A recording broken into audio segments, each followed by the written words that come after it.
在堆叠大陆的上集，我们一个人建立了大傻村，经过发展和壮大，带领一群忍者按着恶魔打。得知了有个海岛，于是我们打算先派一个人坐滑艇过去探路。先知告诉他要找到藏宝图和神圣钥匙，最后带回来。就像我们一开始的样子，这片海岛也分为4个区域：种植养殖区、厨房、进货区、加工区、仓库。最一开始的食物呢，可以摘香蕉吃，猴子挺多的，可以干掉吃肉。海上有浮木可以捞上来晒干。在海岛上呢，最稀缺的资源就是棉花和火石。我们用棉花搓出一条绳子，一掌下去，2份沙子变成了砂岩，石头也有了。因为我们大沙村的人呢，个个都是大聪明，直接守出一个采砂场，这很合理吧？这个岛上呢还有海鸥，干掉以后呢，爆出一条生鱼，加点海藻就变成了寿司。我是不敢吃呀，好东西就让给大家了，希望大家不要身在福中不知福。好在我们忍者会弹棉花，把棉花做成了面料，这样我们就可以做被子睡觉了。面料和绳子凑在一起就成了帆，你猜我想干什么？当然是回去了。这个鸟不拉屎的地方呢，一点意思都没有。我要回家。单桅帆船可以携带10张卡牌，那我们就带一抔沙子证明我们来过海岛。我回来了。村长说既然有海岛呢，那就带他去看看。好家伙，又要回去。不过这次我们带了很多铁条过去，感觉要大干一场啊！第一件事就是造仓库扩大面积。海岛上有很多的海鲜，我们做出一个炉子来烤制海鲜，螃蟹变成熟螃蟹，生鱼变成烤鱼，再也不用一直吃香蕉了。这段时间我们继续扩大仓库面积，由于海里有脏东西，海鲜不敢吃太多呀。我们打算搭建动物围栏，把大陆的那一套鸡生蛋、蛋生鸡系统移植过来。好，上去，坏了。草率了，只能带点煎蛋卷和铁条回去了。万万没想到啊，鸡居然上不了船，只能顿吃海鲜了。偶尔吃点煎蛋卷呢，改善一下生活。我们用绳子系个石头呢，找个合适的地方就可以钓鱼了。做了一个捕鱼器，然后把香蕉放进去，过一会呢，就上来一条鳗鱼。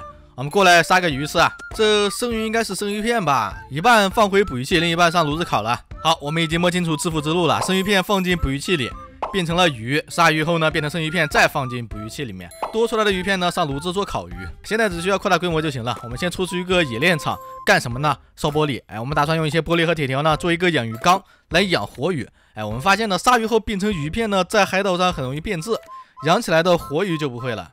食物问题解决了，我们开始赚钱吧。钱太多了可以放进贝壳宝箱。我们打算开一家玻璃厂，一个采沙子，另一个砍木头，2个东西呢定期送进冶炼厂烧玻璃。卖掉玻璃呢，钱就到手了。就在我们杀螃蟹的时候呢，突然出现了一个小 boss， 螃蟹妈妈生气了。好，2个人一起上啊，干掉他。100滴血应该可以打得过吧？好在他的攻击力不是很高。好，轻松打败了，得到了3件蟹鳞护甲。我看防御力呢只有1点，属实是太拉了，直接卖钱了。好，我们又派了一个人过来，现在一个专业鲨鱼20年，另外2采玻璃原料做玻璃卖钱，赚到的钱呢一直在开包，终于把金矿床开出来了。那接下来呢，我们只要搞出金矿石，就可以手搓金矿了。有了金矿就可以冶炼金条了。铁器时代呢，终于可以进入金器时代了。拿到金条后呢，我们也第一时间去铁匠铺打造8件黄金胸甲。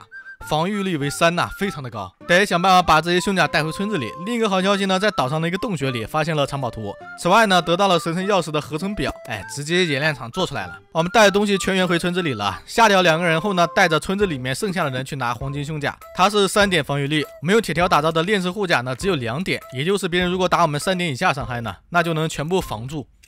然后再带藏宝图回去，我们的任务光荣完成了，再也不用去海岛上了。直接在村子里有金矿石，开了2金矿。先知这时候告诉我们，之前的恶魔只是恶魔领主的一个小弟，如果想彻底消灭黑暗呢，我们需要一个大教堂，5金、5木板、5玻璃、5砖块，然后5个人。经过7749天，经过几天后呢，确实把这个大教堂给造出来了。这时候先知又说，按照藏宝图找到宝藏，果然发现一个神圣的宝箱。先知让我们用神圣的钥匙打开。结果出现了几个巨大的触手，8尾是吧？不过血量不是很高呀，我们大沙村也不是吃白饭的，轻轻松松拿下他们。然后出现了250血量的北海巨妖，我们大沙村的忍者无所畏惧。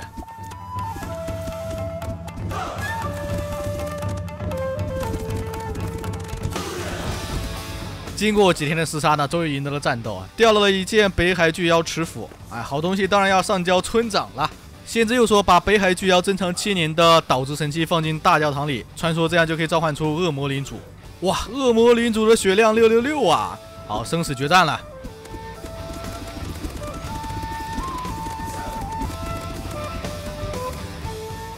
经过3天3夜的厮杀，我们终于干掉了恶魔领主啊！爆出了一个号角头盔，好东西当然上交村长的嘛。哇，这个村长装备太离谱了。先知又说，森林里有邪恶女巫，派我们去围剿她，这样整个大陆就能回归到1000年前的和平了。于是我们大沙村再次踏上了征途。说实话，这个女巫呢根本不堪一击，最后得到了她的魔法少主。